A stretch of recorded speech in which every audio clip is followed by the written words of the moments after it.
সুপ্রিয় শিক্ষার্থীরা, সীতাকুণ্ড সরকারি মহিলা কলেজের অনলাইন ক্লাসে তোমাদেরকে স্বাগত। আজকে আমাদের অনলাইনের 20তম ক্লাস, স্থিতিবিদ্যার 5ম ক্লাস। আজকে আমরা আলোচনা করব সমান্তরাল বল 8C প্রশ্নমালার।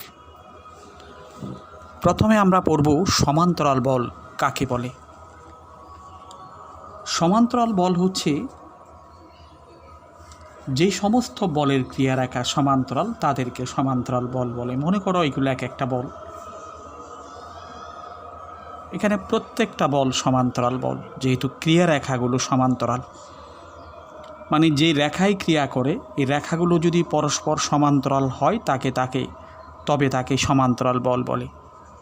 যেমন এই দুটোকে বলব যে সদৃশ্য অথবা সমমুখী সমান্তরাল বল, যেহেতু এগুলোর মুখ একই দিকে, অথবা সদৃশ সমান্তরাল বল, সদৃশ সমান্তরাল বল অথবা সমমুখী সমান্তরাল বল। আবার যেমন ধরো এই দুইটাকে বলবো যে অসদৃশ সমান্তরাল বল অথবা বিপরীতমুখী সমান্তরাল বল। ঠিক এই দুটাই অসদৃশ অথবা বিপরীতমুখী সমান্তরাল বল। আবার এই দুটো সদৃশ, তোমরা দেখতেই পাচ্ছ, আমরা বুঝতেই পারছি, সদৃশ সমান্তরাল বল এবং অসদৃশ সমান্তরাল বল। যেমন ধরো এবি একটা রেখা, এবি রেখার এ বিন্দুতে পি বল ক্রিয়া করে, বি বিন্দুতে কিউ বল ক্রিয়া করে। এই দুটো বল দেখতে পাচ্ছি আমরা সদৃশ সমান্তরালভাবে ক্রিয়া করে। তাহলে এই দুইটা বলের লব্ধি বলটা মনে করো সি বিন্দুতে ক্রিয়া করে। সি বিন্দুতে লব্ধি বল, লব্ধি মানে কম্বাইন্ড, পি এবং কিউ সদৃশ সমান্তরাল বলের লব্ধি হবে পি প্লাস কিউ। এই দুইটা বলের লব্ধি যদি সি বিন্দুতে ক্রিয়া করে তাহলে লব্ধির মান হবে পি প্লাস কিউ, এবং সি বিন্দুটা অবশ্যই এ এবং বি বিন্দুর ভিতরে ক্রিয়া করবে। ভিতরে এমনভাবে ক্রিয়া করবে যাতে P into AC equal to Q into BC সমান হয়। যে কোনো একটা বল এবং সেই বলের প্রয়োগ বিন্দু থেকে লব্ধির প্রয়োগ বিন্দুর দূরত্বের গুণফল, এবং অপর বল সেই বলের প্রয়োগ বিন্দু থেকে লব্ধির প্রয়োগ বিন্দুর দূরত্বের গুণফল সবসময় সমান হবে। দেখো এই বলটা যদি বড় হয় এই দূরত্বটা ছোট হবে, আর এই বলটা যদি ছোট হয় এই দূরত্বটা বড় হবে, যাতে গুণফলটা সবসময় সমান থাকে। যেমন আমরা আরেকটা ছবি অঙ্কন করি। মনে করো এ বিন্দুতে পি বল, বি বিন্দুতে কিউ বল ক্রিয়া করে। এখানে পি মানি মনে করো 2 কিলোগ্রাম ওজন, আর কিউ মানি মনে করো 1 কিলোগ্রাম ওজন। তাহলে এই দুইটা বলের লব্ধি অবশ্যই এ বি এর ভিতরে ক্রিয়া করবে, ভিতরে মনে করো সি বিন্দুতে ক্রিয়া করবে। সি বিন্দুতে যদি ক্রিয়া করে থাকে লব্ধির পরিমাণ হবে এখানে পি প্লাস কিউ, তার মানে 2 KG plus 1 KG equal to 3 KG আমরা জানি।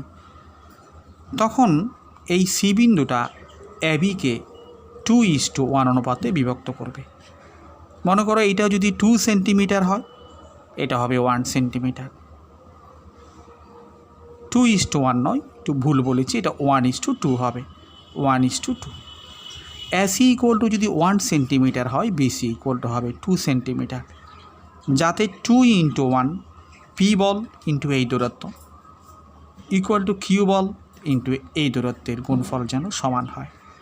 তার মানে আমরা বুঝতেই পাচ্ছি যে বলটা বড় লব্ধি তার কাছাকাছি ক্রিয়া করবে, ঠিক যেই বলটা ছোট লব্ধি তার থেকে একটু দূরে ক্রিয়া করবে, যাতে করে পি বল ইন্টু পি বলের প্রয়োগ বিন্দু থেকে লব্ধির প্রয়োগ বিন্দুর দূরত্বের গুণফল ইকুয়াল টু হবে কিউ বল ইন্টু কিউ বলের প্রয়োগ বিন্দু থেকে লব্ধির প্রয়োগ বিন্দুর দূরত্বের গুণফল যেন সবসময় সমান থাকে। এটা হচ্ছে সদৃশ্য সমান্তরাল বলের লব্ধি, আর এটা হচ্ছে সদৃশ্য সমান্তরাল বলের লব্ধির প্রয়োগ বিন্দু। এগুলো আমাদেরকে জানতে হবে। তাহলে দেখো এবার আমরা অসদৃশ্য বলগুলোর কথা চিন্তা করি। আরেকটু বলি, পি কিউ বল দুটো যদি সমান হয়, দুটো যদি ইকুয়াল হয়, তাহলে লব্ধিটা ঠিক মাঝখানে ক্রিয়া করবে। এখানে মনে করো পি এবং কিউ সমান, তাহলে অবশ্যই সি বিন্দুটা এ বিকে সমান 2 ভাগে ভাগ করবে। এবার দেখো আমরা অসদৃশ্য বলের কথা আলোচনা করি। অসদৃশ্য বল, মনে করো এ বি রেখার এ বিন্দুতে পি বল ক্রিয়া করতেছে, বি বিন্দুতে কিউ বল ক্রিয়া করছে। তাহলে আমরা দেখতেই পাচ্ছি বল দুইটা অসদৃশ্য অথবা বিপরীতমুখী। অসদৃশ্য যদি বল দুটো হয়, এখানে মনে করো পি গ্রেটার দেন কিউ, তাহলে লব্ধি হবে পি মাইনাস কিউ, ওই বড়টা থেকে ছোটটা বিয়োগ। লব্ধির মান পেলাম, এখন লব্ধি কোথায় ক্রিয়া করবে? লব্ধি বড় বল যেদিকে আসে বড় বলের সাথে বহিষ্ঠভাবে বড় বলের সাথে সদৃশ হয়ে ক্রিয়া করবে লব্ধি বলটা। লব্ধি বলের পরিমাণ হবে পি মাইনাস কিউ যদি পি গ্রেটার দেন কিউ হয়। এইটা মনে করো সি বিন্দু। তাহলে কি বললাম, দুটো বল যদি অসদৃশ্যভাবে ক্রিয়া করে, এই দুটো বলের লব্ধি হবে যে সরাসরি বড় বলটা থেকে ছোট বলটার বিয়োগফল, এবং লব্ধি বলটা বড় বলটা যেদিকে ক্রিয়া করে তার দিকে বহিষ্ঠভাবে ক্রিয়া করবে এবং বড় বলের সাথে সদৃশ্যভাবে ক্রিয়া করবে। ঠিক এখানেও যদি লব্ধির প্রয়োগ বিন্দু বের করতে হয়, আমরা P into AC equal to Q into BC হবে। পি বল ইন্টু পি বলের প্রয়োগ বিন্দু থেকে লব্ধির প্রয়োগ বিন্দুর দূরত্বের গুণফল ইন্টু কিউ বল ইন্টু কিউ বলের প্রয়োগ বিন্দু থেকে লব্ধির প্রয়োগ বিন্দুর দূরত্বের গুণফল সর্বদাই সমান হবে। তাহলে আমরা কি শিখলাম? সদৃশ্য সমান্তরাল বলের ক্ষেত্রে লব্ধি হচ্ছে সরাসরি বলগুলোর যোগফল, এবং লব্ধি বলটা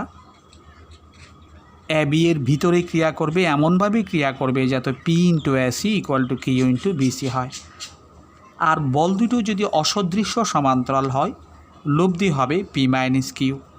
অসদৃশ্যের বেলায় অবশ্যই বলগুলো অসমান হতে হবে। অসদৃশ্যের বেলায় যদি বলগুলো সমান হয় তাহলে লব্ধি জিরো হয়ে যাবে। জিরো যখন হবে তখন আর প্রয়োগ বিন্দুর প্রশ্ন আসছে না। এই জন্য অসদৃশ্যের বেলায় অসমান বলের কথা অবশ্যই থাকবে। লব্ধি বল হবে পি মাইনাস কিউ, এবং সেটা বড় বল যেদিকে আসে বড় বলের সাথে সদৃশ্য হয়ে বড় বলের সাথে দিকে বহিষ্ঠভাবে সদৃশ্য হয়ে ক্রিয়া করবে। এই ছিল সদৃশ্য সমান্তরাল বলের লব্ধি এবং অসদৃশ্য সমান্তরাল বলের লব্ধি এবং লব্ধির প্রয়োগ বিন্দু। এবার আমরা অঙ্কতে চলে যেতে পারবো, একটু খেয়াল করো।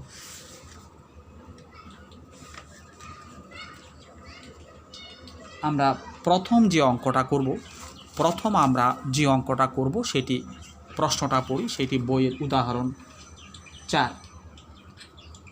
কোনো অনড়বস্তুর এ ও বি বিন্দুতে যথাক্রমে ক্রিয়ারত দুটি সমমুখী সমান্তরাল বল পি ও Q, P greater than Q এর পরস্পরের অবস্থান বিনিময় করলে দেখা হচ্ছে তাদের লব্ধির ক্রিয়াবিন্দু এ বি বরাবর ডি দূরত্বে সরে যাবে।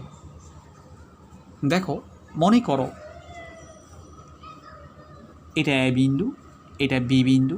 এ বিন্দুতে পি বল ক্রিয়া করতেছে, বি বিন্দুতে কিউ বল ক্রিয়া করছে। এখানে বইতে বলা আছে পি গ্রেটার দেন কিউ। সেই সময় মনে করি লব্ধি বলটা সি বিন্দুতে ক্রিয়া করে, লব্ধি বলটা সি বিন্দুতে ক্রিয়া করে এবং লব্ধি বলের পরিমাণ হচ্ছে পি প্লাস কিউ। এটা প্রথম অবস্থায়। দ্বিতীয় অবস্থায় বলগুলো যখন স্থান বিনিময় করে মানে পি বলটা যখন বি বিন্দুতে ক্রিয়া করে, কিউ বলটা যখন এ বিন্দুতে ক্রিয়া করে, তখন মনে করি লব্ধি বলটা ডি বিন্দুতে ক্রিয়া করে। লব্ধি বলের পরিমাণ আগের মতো ঠিক আছে, পি প্লাস কিউ। তাহলে লব্ধি যেই পরিমাণ দূরে সরে যাচ্ছে সেটাকে যদি ডি ধরি আমাকে প্রমাণ করতে হবে, ডি ইকুয়াল টু প্রমাণ করতে হবে P minus Q divided by P plus Q into A B. এই হচ্ছে আমাদের প্রশ্নটা।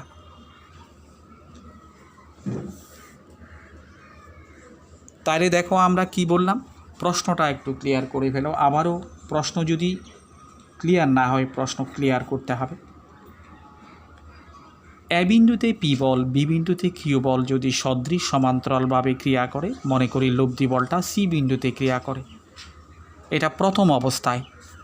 দ্বিতীয় অবস্থায় বল দুটো যদি অবস্থান বিনিময় করে, মানে পি বলটা যদি বি বিন্দুতে ক্রিয়া করে, কিউ বলটা যদি এ বিন্দুতে ক্রিয়া করে, তখন মনে করলাম যে লব্ধি ডি বিন্দুতে ক্রিয়া করে। আমরা বলেছি যেই বলটা বড় হবে লব্ধি তার কাছাকাছি ক্রিয়া করবে। এই জন্য পি বলটা যখন পরিবর্তিত হয়ে বি বিন্দুতে আসলো, লব্ধি বলও বি বিন্দুর কাছাকাছিভাবে ক্রিয়া করবে। সেই জন্য ছবিটা এইভাবে অঙ্কন করা হয়েছে। সি বিন্দুতে প্রথম অবস্থায় লব্ধি ক্রিয়া করে, ডি বিন্দুতে দ্বিতীয় অবস্থায় লব্ধি ক্রিয়া করে। তাহলে লব্ধি যেই পরিমাণ স্থান বিনিময় করে সেটাকে স্মল ডি ধরলে ডি ইকুয়াল টু এটা প্রমাণ করতে হবে।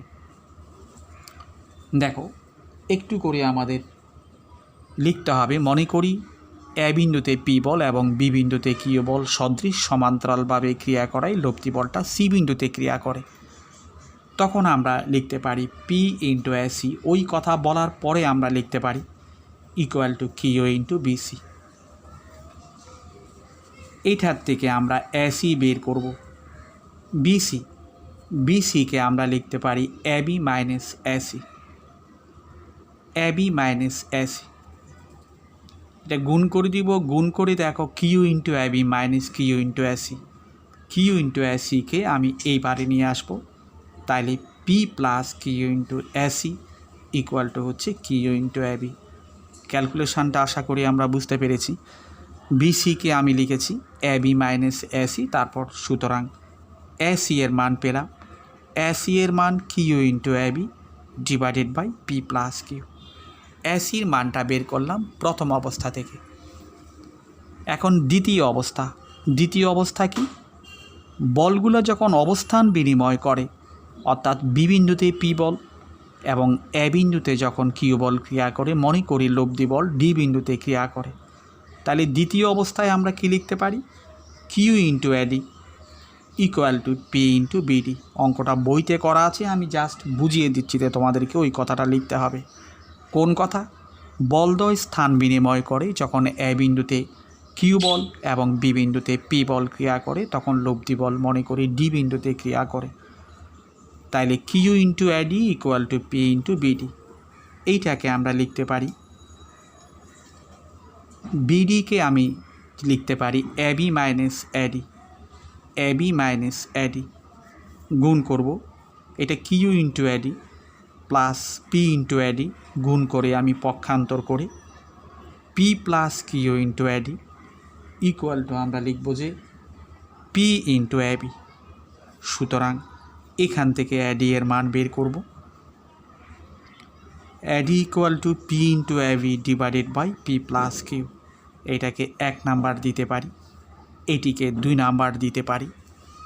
তাহলে লব্ধি যে পরিমাণ দূরে সরে যাচ্ছে সেটা ডি স্মল ডি মানে সিডি, আর সিডি মানে হচ্ছে এডি মাইনাস এসি।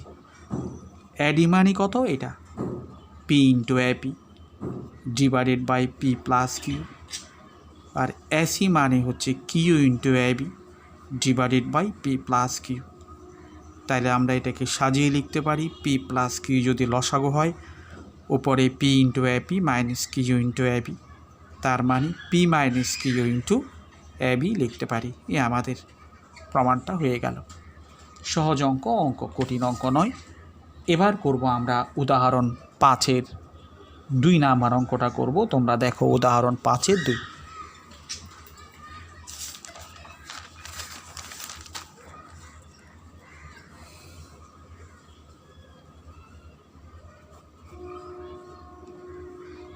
উদাহরণ 5-এর 2 আমরা প্রশ্নটা পড়ে নিচ্ছি।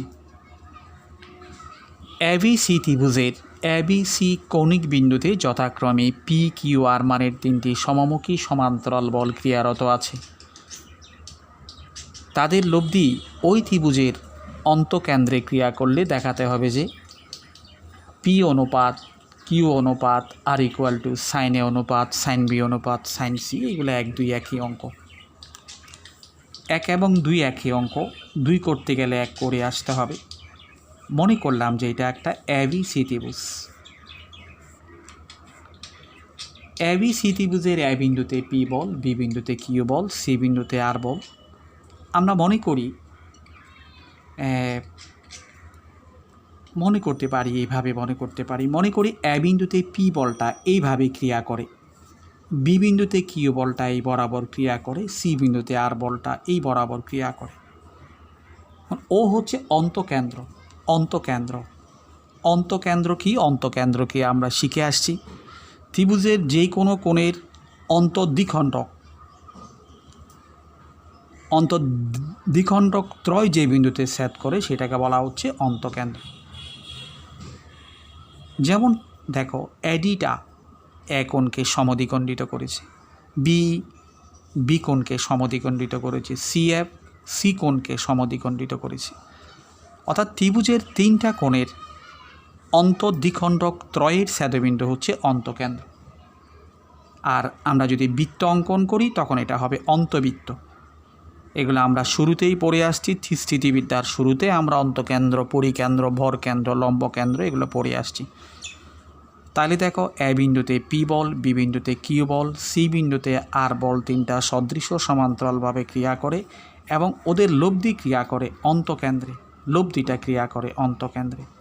লব্ধি কী হবে? লব্ধি মানে পি প্লাস কিউ প্লাস আর। আমরা জানি সদৃশ সমান্তরাল বলের লব্ধি মানে সরাসরি এগুলার সমষ্টি। বল দুইটা হোক আর তিনটা হোক আর পাঁচটা হোক, কোনো অসুবিধা নেই, এগুলার লব্ধি মানে সরাসরি ওদের সমষ্টি। অন্তকেন্দ্র ক্রিয়া করবে সেটা আমাদের বইতে বলা আছে। এবার দেখো, প্রথমে আমরা মনে করি বি বিন্দুতে কিউ বল এবং সি বিন্দুতে আর বলের লব্ধি অবশ্যই কিউ প্লাস আর, সেটি বিসি রেখার ডি বিন্দুতে ক্রিয়া করবে। কি বল? এটা হচ্ছে কিউ প্লাস আর, এটা বিসি রেখার ডি বিন্দুতে ক্রিয়া করছে কিউ প্লাস আর বল। তাহলে সেখান থেকে আমরা কি লিখতে পারি? লিখতে হবে বি বিন্দুতে কিউ বল এবং সি বিন্দুতে আর বলের লব্ধি কিউ প্লাস আর ডি বিন্দুতে ক্রিয়া করে। তার আগে একটু বর্ণনা দিতে হবে আমাদের। বর্ণনাটা কি? এই ডি ই এফ এইগুলোর কথা একটু উল্লেখ করতে হবে। এবিসি ত্রিভুজের এ কোণের সমদ্বিখণ্ডক এডি বিসিকে ডি বিন্দুতে, বি কোণের সমদ্বিখণ্ডক বি এসিকে ই বিন্দুতে এবং সি কোণের সমদ্বিখণ্ডক সিএফ এবিকে এফ বিন্দুতে ছেদ করে। এখন বি বিন্দুতে কিউ বল এবং সি বিন্দুতে আর বলের লব্ধি কিউ প্লাস আর ডি বিন্দুতে ক্রিয়া করে। সুতরাং Q into BD equal to R into CD আমরা লিখতে পারব। এই বল ইন্টু এই দূরত্ব ইকুয়াল টু এই বল ইন্টু এই দূরত্ব। এটা লিখার পরে দেখো আমরা কি করতে পারি একটু চিন্তা করো তো। হ্যাঁ, দেখে আমরা এটাকে Q by R equal to আমরা লিখতে পারি সিডি বাই বিডি। ওই আড়াআড়ি গুণন করলে আবার আগের জিনিসটা ঠিক থাকতেছে। এবার দেখো, আমরা একটা 9-10-এ একটা উপপাদ্য পড়ে আসছিলাম।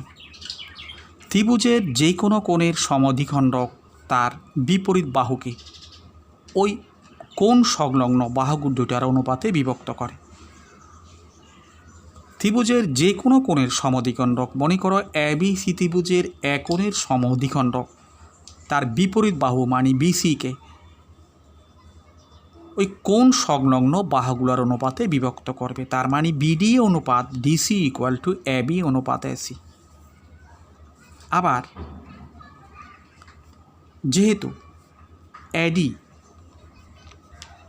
এ কোণের সমদ্বিখণ্ডক, এ কোণের সমদ্বিখণ্ডক,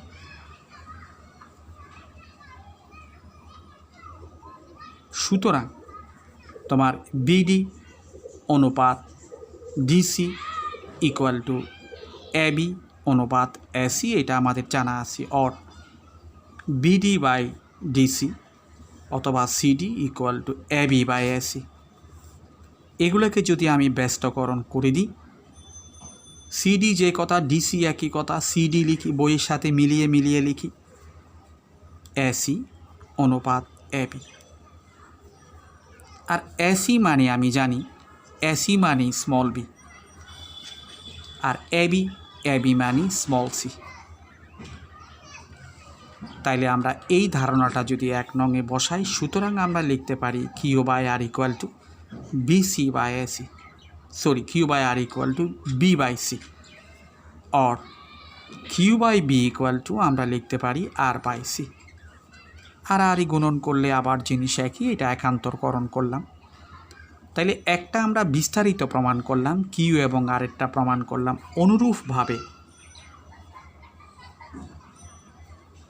অনুরূপভাবে প্রমাণ করা যায় যে, অনুরূপভাবে মনে করো এসিটা প্রমাণ করতে পারি। এসি মানে পি এবং R, P by A equal to R by C.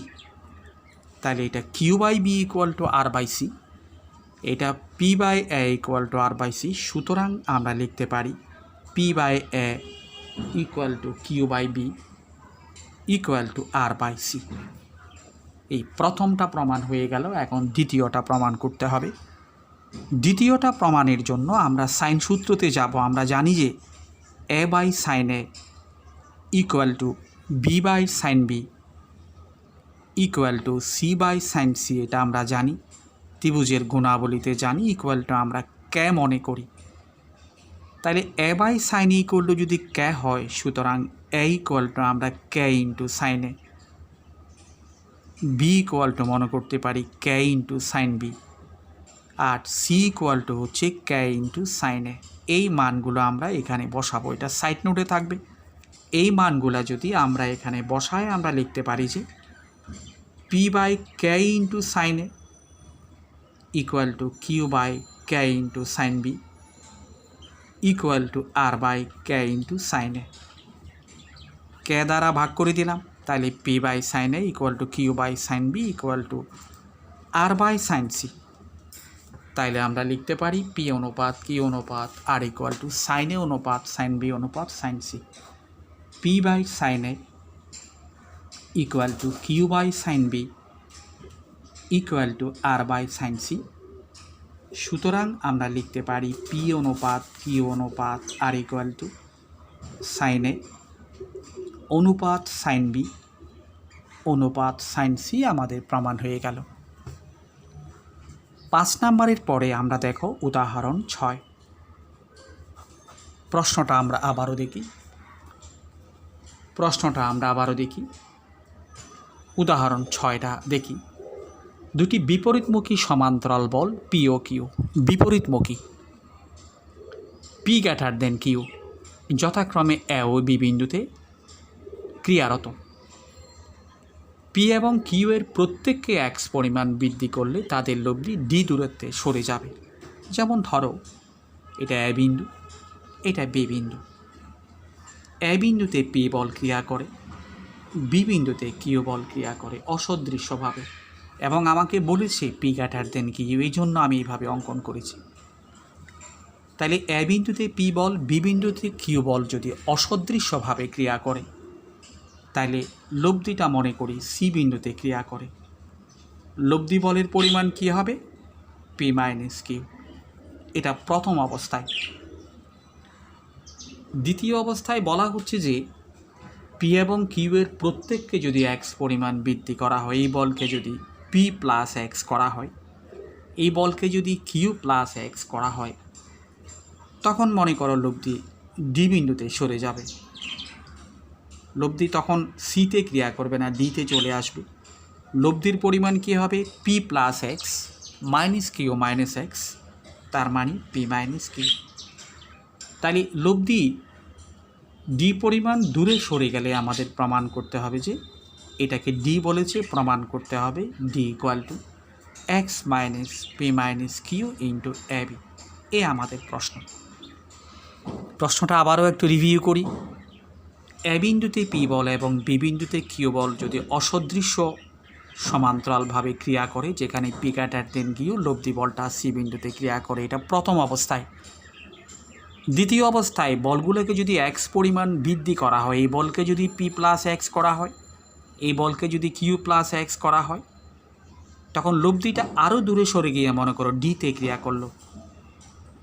লব্ধির পরিমাণ কী হবে? P plus X minus Q minus X, X এক্সে চলে যাচ্ছে, পি মাইনাস কিউ। ঠিক আছে, তাহলে লব্ধি যেই পরিমাণ স্থানান্তরিত হলো সেটাকে স্মল ডি ধরলে ডি ইকুয়াল টু এত প্রমাণ করতে হবে। এই ছিল আমাদের প্রশ্ন। তাইলে দেখো আমরা শুরুতে আসি।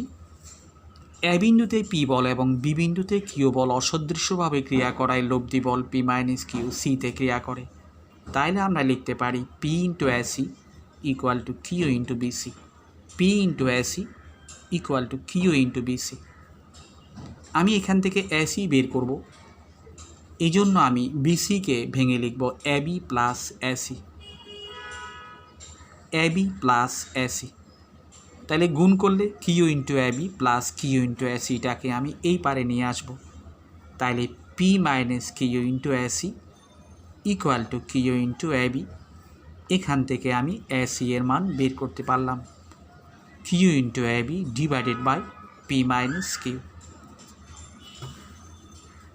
এবার দেখো দ্বিতীয় অবস্থায় কথাগুলো এখানে লিখতে হবে, বইতে করা আছে, আমি জাস্ট বুঝিয়ে দিচ্ছি, এই জন্য আর বিস্তারিত লিখছি না।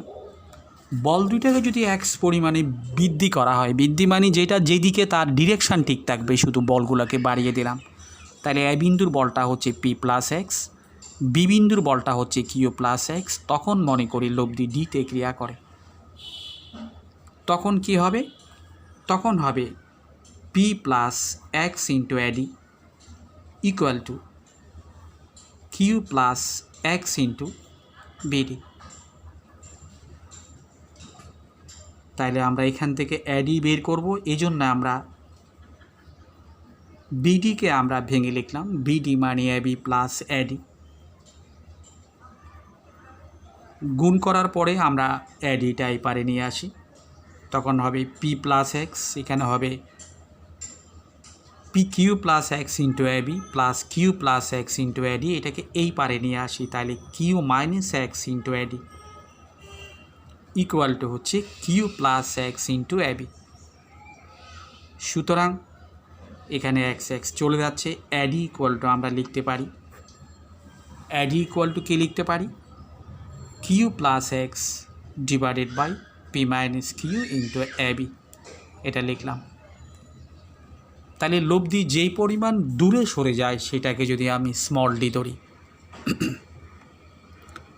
লব্ধি যে পরিমাণ দূরে সরে যায় সেটাকে যদি আমি স্মল ডি ধরি, ডি ইকুয়াল টু আমি কি লিখতে পারি? ডিসি অথবা সিডি। আর সিডি ইকুয়াল টু আমি লিখতে পারবো এডি মাইনাস এসি।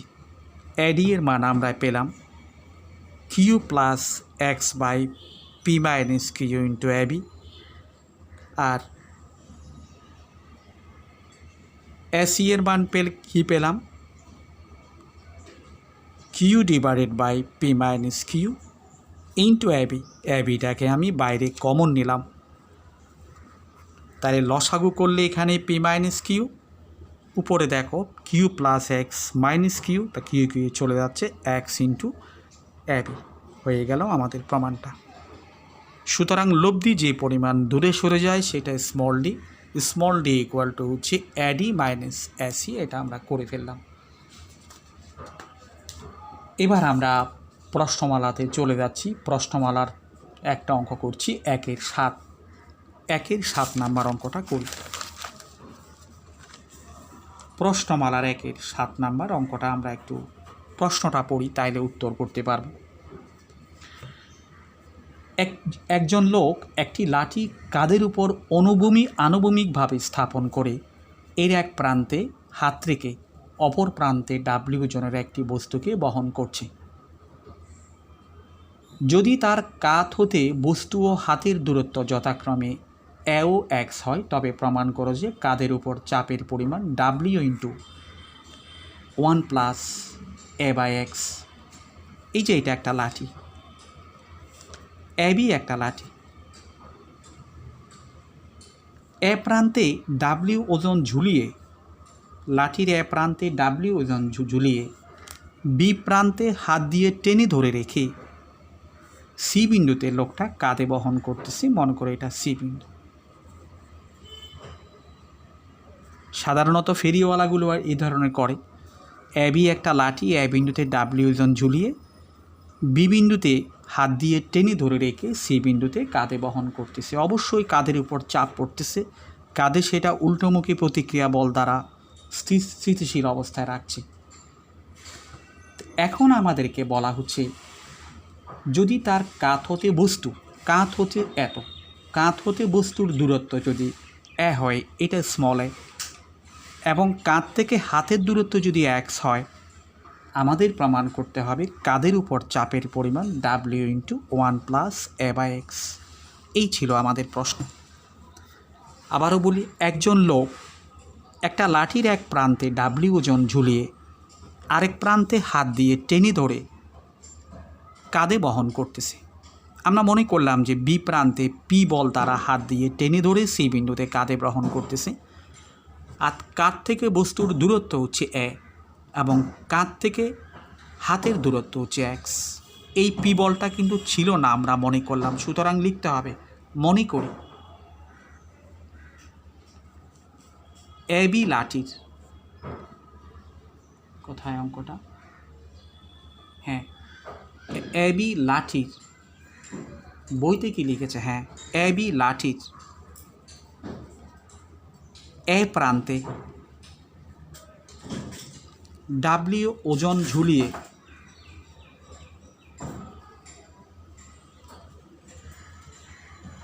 বি প্রান্তে হাত দিয়ে পি বল দ্বারা নিচের দিকে টেনে ধরে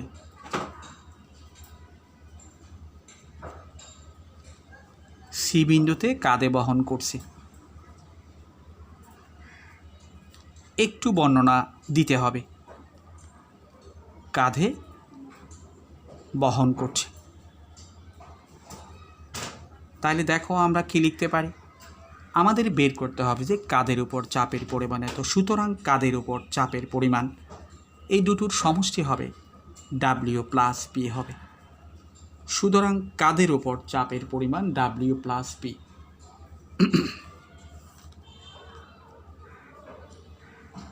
কাঁধের উপর চাপ ডাব্লিউ প্লাস পি, কারণ এগুলো সদৃশ সমান্তরাল বল, ডাব্লিউ এবং পি আমরা জানি। আবার দেখো,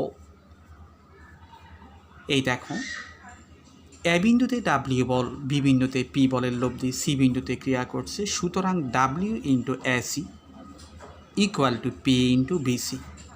তার মানে W into A equal to P into X, और পি ইকুয়াল টু পি এর মান আমরা বের করতে হবে ডাব্লিউ বাই এক্স। সুতরাং কাঁধের উপর চাপের পরিমাণ এই মানটা বসিয়ে দিলে অঙ্ক হয়ে যাচ্ছে। কাঁধের উপর চাপ equal to W plus P, P মানে ডাব্লিউ বাই এক্স। ডাব্লিউটাকে যদি আমরা কমন নিয়ে লিখতে পারি 1+a/x। এইটি হচ্ছে কাঁধের উপর চাপের পরিমাণ। ঠিক আছে, আজকে আমাদের ক্লাস এই পর্যন্ত। সবাইকে ধন্যবাদ।